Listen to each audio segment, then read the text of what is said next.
Ndabasuhuje nitwa Eminiyo mbahaye ikaze kuri Eminimfo. Ku nshuro ya mbere Leta Zunze Ubumwe za Amerika zavuye ku izima zikoresha inyito iboneye ya Jenoside yakorewe Abatutsi. Ni nyuma y'imyaka myinshi iki gihugu cyarinangiye. Ubutumwa bwashyizwe hanze n'ibiro bya Amerika bishinzwe Afurika mu ishami rishinzwe ububanyi n'amahanga bugira buti: mu gihe cyo kwibuka twunamiye inzirakarengane za Jenoside yakorewe Abatutsi, tunazirikana amarorerwa ndengakamere yayiranze. Leta Zunze Ubumwe za Amerika zifatanyije n'u Rwanda mu bumwe n'ubwiyunge kandi zamaganye zivuye inyuma ipfobya no gutesha agaciro Jenoside. Ubutumwa bwashyizwe hanze n'umuyobozi mukuru ushinzwe Afurika mu biro bishinzwe ububanyi n'amahanga bya Amerika, Nick Cheka, bukomeza buvuga ko Amerika yibuka Abatutsi bagera kuri miliyoni hamwe n'Abahutu n'Abatwa n'abandi bishwe bazira kutavuga rumwe na leta yakoraga Jenoside. Cheka yavuze ko yifatanije n'abandi mu kwibuka inzirakarengane zishwe, imiryango yabuze abayo n'umuryango mugari wasenyutse. Ati: njyewe ubwanjye nasuye u Rwanda mbona n'amaso yanjye ahantu Jenoside yabereye, i Nyamata n'Intarama ahahoze hari za kiliziya aho ibihumbi by'Abatutsi biciwe bunyamaswa n'intagondwa. Yavuze ko yahagaze imbere ya alitari zo muri kiliziya ashengurwa n'uburemere bw'ibyabaye. Ati: kuri alitari aho igitambo gitagatifu cya misa gitangirwa, aho amaraso ya Yezu agaragarizwa nka gakiza k'isi, hahurijwe amaraso y'inzirakarengane muri Jenoside yakorewe Abatutsi. Yavuze ko kubona alitari yahindutse ahantu hamenewe amaraso ya muntu bigaragaza itandukaniro riri hagati ya Yezu Kristo n'ubushobozi bwa muntu bwo gukora muntu. Yavuze ko Jenoside itabaye kubw'impanuka ahubwo ko yatewe n'ubushake bw'ubuyobozi bwariho. Ati: Leta Zunze Ubumwe za Amerika zishyigikiye ubushake bw'u Rwanda mu kubaka ubumwe n'ubwiyunge. Turamagana abahembera imvugo z'urwango mu guhembera amakimbirane n'inzangano aho gukoresha ijwi ryabo mu kwimakaza amahoro. Amerika yavuze ko muri iki gihe cyo kwibuka ari umwanya wo gushimangira ubushake bwayo bwo kubaka isi izira amarorerwa nka Jenoside yakorewe Abatutsi. Ati: ikintu cy'ingenzi kugira ngo bigerweho ni uguha ubutabera abarokotse Jenoside binyuze mu gukurikirana abayigizemo uruhare. Amerika yagaragaje ko ari kimwe mu bihugu bifatanya n'u Rwanda ndetse bikaruvuganira mu bijyanye no kuryoza abagize uruhare muri Jenoside ibyo bakoze. Iki gihugu kibukije ko cyafashije byinshi birimo no gushyiraho urukiko mpuzamahanga rwashyiriweho u Rwanda. Iti: binyuze mu bufatanye mu bya diplomasi no gusangira amakuru, twafashije mu guta muri yombi, kuburanisha no guhererekanya abanyabyaha bagize uruhare muri Jenoside. Leta Zunze Ubumwe za Amerika zizakomeza gukorana n'abafatanyabikorwa bacu mu kujyana mu nkiko abagize uruhare muri Jenoside. Ubwo yatangizaga icyumweru cyo kwibuka ku nshuro ya 32 Jenoside yakorewe Abatutsi, Perezida Kagame yagarutse ku bantu banze kuva ku izima bagakomeza gukoresha inyito itariyo kuri Jenoside yakorewe Abatutsi.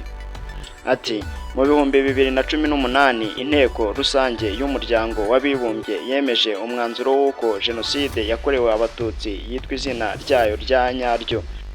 Uyu mwanzuro ukaba wari ushyigikiwe n'ibihugu byose bigize uyu muryango usibye igihugu kimwe.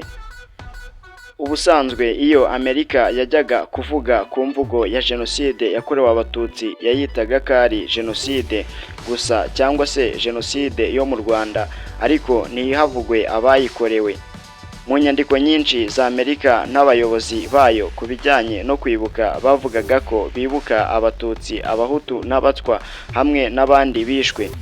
Ibi ubwabyo bihabanye n'ukuri kuko mu 1994 abahigwaga bari Abatutsi kandi 93.7% nibo bishwe mu gihe cy'iminsi 100.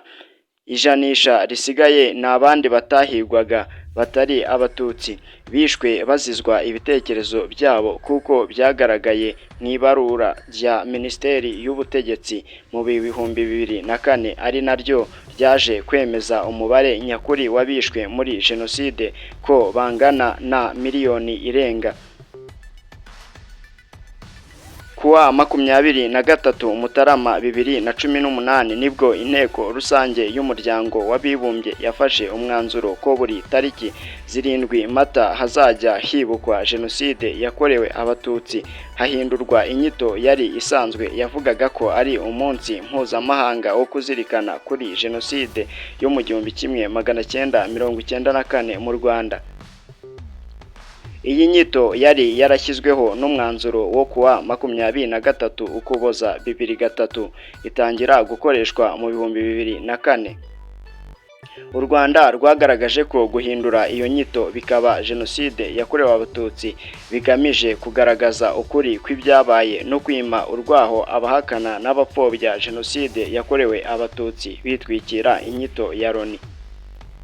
Leta Zunze Ubumwe za Amerika na bimwe mu bihugu by'i Burayi byanze gutora uwo mwanzuro nubwo bitawubujije kwemezwa kuko washyigikiwe n'ibindi byinshi. Icyo gihe Amerika yavuze ko guhindura inyito bitagaragaza neza uburemere bwa Jenoside n'ubugizi bwa nabi bwakorewe andi moko. Kuva icyo gihe yakomeje mu murongo yari irimo. Wahoze ari umunyamabanga wa Amerika ushinzwe ububanyi n'amahanga Anthony Blinken ubwo yari i Kigali mu 2022 yabajijwe impamvu Amerika yinangiye ku gukoresha imvugo yemejwe, asubiza agira ati: "Ku bijyanye no kwemera Jenoside n'amahano yakozwe, aho duhagaze harazwi. Tuzakomeza gukorana muri Loni hagamijwe kugera ku nyito iyo ariyo yose iboneye y'amateka, ari nako dukora ibishoboka byose kugira ngo ayo mateka atazigera asubira."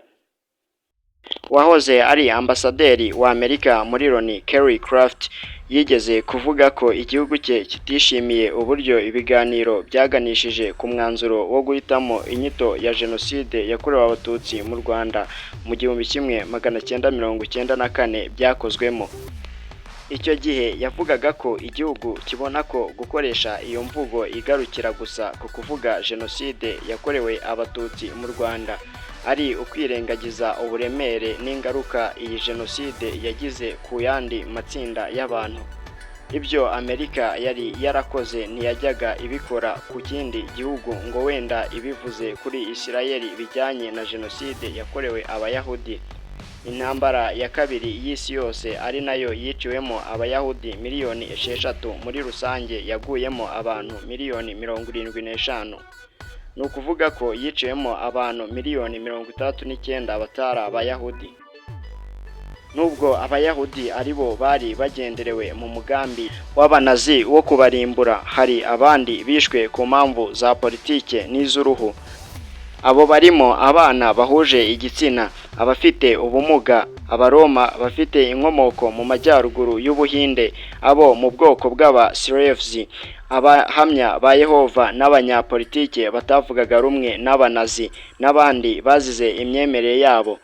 Gusa nubwo abatari Abayahudi bishwe, ntabwo babarwa nk'abazize Jenoside yakorewe Abayahudi kuko yo ubwayo isobanurwa nk'ubwicanyi bwakorewe Abayahudi bukozwe n'abanazi bashakaga kubarimbura ngo babamareho.